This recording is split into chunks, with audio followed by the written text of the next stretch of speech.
Time now for an in-depth look at the market news this afternoon, and for that I'm joined on the line by Mr. Daniel Yu, Global Strategist at Yuanta Securities. Mr. Yu, good afternoon. Thanks for coming on today. Good afternoon. Well, some interesting numbers in the U.S. That could have implications for inflation and thus a number of other issues such as tapering.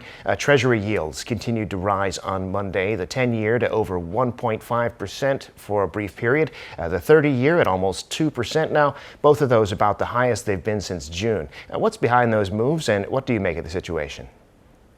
Yes, if you look at the 10-year government bond rate, it has reached well above 1.5%.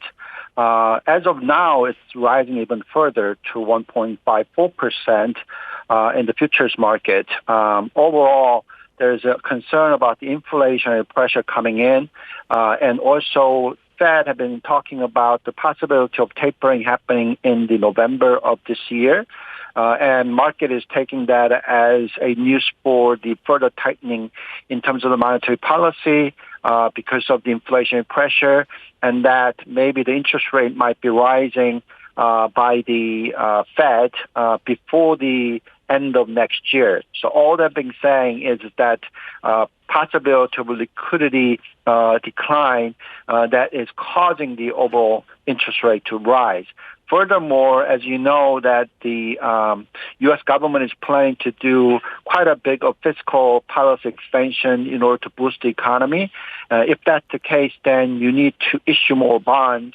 Obviously, supply and demand picture is showing that if that's the case, then interest rate is expected to rise. So all that is resulting into the interest rate trend. Furthermore, if you look at a lot of these commodity prices and inflationary pressure, the cost side is rising quite rapidly, particularly for the natural gas and the oil prices, and also electric car related aluminums and copper prices and all that seem to be continue to show quite a bit of a rising trend. All means is that the economy is recovering, and therefore we do expect interest rate to further rise in the future. Just question mark is how fast it will rise. We think that it will be gradual, but for the timing in the short term, though, until the actual tapering happens, we think that trend is not going to subdue quite easily. So all in all, that is fairly negative news for the equity market. Well, that was reflected in New York in stocks on Monday, which were mixed. Some uncertainty about what we were just discussing. Also, the political question of whether lawmakers will vote to raise the debt limit of the U.S. government, which could mean another shutdown of the government like we've seen in recent years. So there was a gain on the Dow, but the S&P, the Nasdaq, a bit lower, the Nasdaq by 0.5%. What's the story in the global markets? Right. The Dow was up because it is only 30 stocks, and also quite a lot of them are related to the economic recovery story. So therefore, if the economy is recovering, then the Dow is rising. However, for the Nasdaq 500, S&P 500 and Nasdaq, more than 1,000, obviously they are all showing a declining trend because of the expected higher interest rate environment. Also, if you look at from the beginning of this year to now, most of these indexes are up more than 15%, and therefore you need to take some time of breathing time, or so-called time correction, so-called. So we do think that the seasonality is indicating that from the August to October, U.S. market tends to be quite weak, and we think that that is what's happening right now, and people are coming out with the various reasons why the market should be taking some corrections. And that should be continued to happen until the end of the October, we think. And I don't think that the interest rate is going to continue to rise from the current 1.5% to 2% quickly. We think that it will be a gradual process, but nevertheless, the rising trend and the tapering issues and the uncertainty about inflationary pressures are all causing the market to take some breathing time. However, at the end of the story will be what's happening to the earnings growth based on the economic growth. We think the economy is rising quite nicely, and therefore the earnings picture should be reasonable. And we don't think that inflation pressure is going to be where it's going to be any hyperinflation period. We do see that some of the inflations are coming in, but it doesn't happen in all around all the commodity prices, but it's just a few of them. So all in all, the trend is going to be short-term correctional period. We think that we should use that as an opportunity to invest in the future. Well, Korean stocks today off quite a bit, selling by foreigners and institutions, but many retail investors, like we've been seeing, buying the dip, so to speak, perhaps, and the Kospi closing below 3,100. Tell us about the domestic market. Right. If you look at the overall market for Korea, foreign investors are not necessarily a seller of the market. If you look at the individuals continue to buy of the market, and also basically foreign investors are taking some time of breathing time where they're not really net selling or net buying and just looking at what's happening to the market. Also, obviously, the foreigners are not going to be a major buyer of the market as long as the interest rate environment and the dollar environment is in such that the Korean won continue to depreciate. Right now, if you look at the numbers as of today, Korean won has depreciated to 1185.5. So the trend is not really subduing.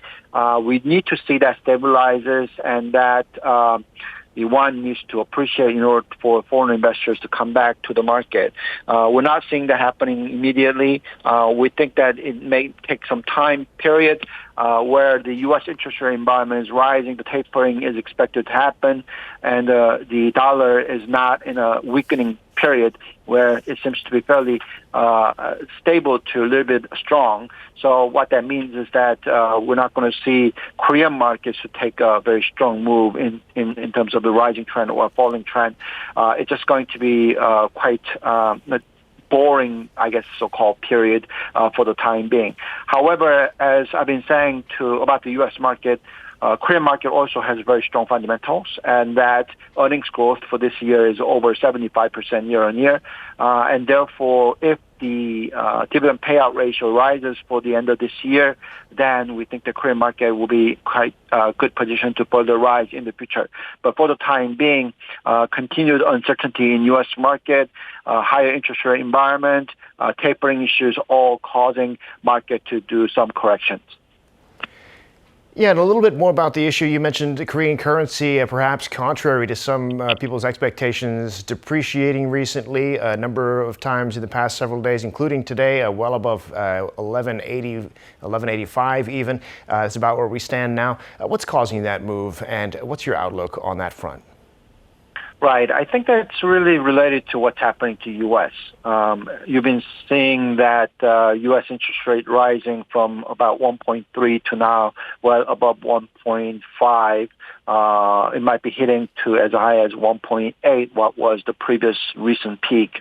It might be moving in that direction. As long as that trend continues, then people will be worried about the Fed raising interest rate.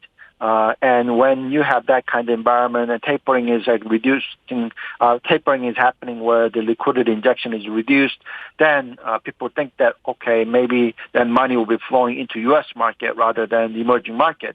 So that is the reason why we think that the Korean won is depreciating this much.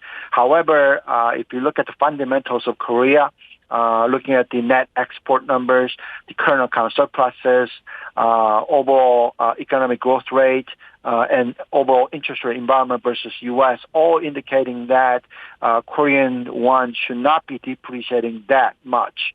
Fundamentally, we think that Korea is very strong at this point in time. So I guess the momentum of short term, we do worry about the currency going up a little bit further up to maybe 1190 or so. But we think that that is a very high end of the trading range. we think that over the next 1 year period, we think that Korean won can have quite a room for appreciation. So that happens, then overall equity market will rise as well. But for the time being, foreign investors are selling or not buying, and U.S. rates are rising and dollars are strengthening. So all that is resulting into the current short-term volatility of the Korean won. Got it. All right, Mr. Yu, we'll have to leave it there for today. Thank you, as always, for sharing your insights. We appreciate it. Thank you very much.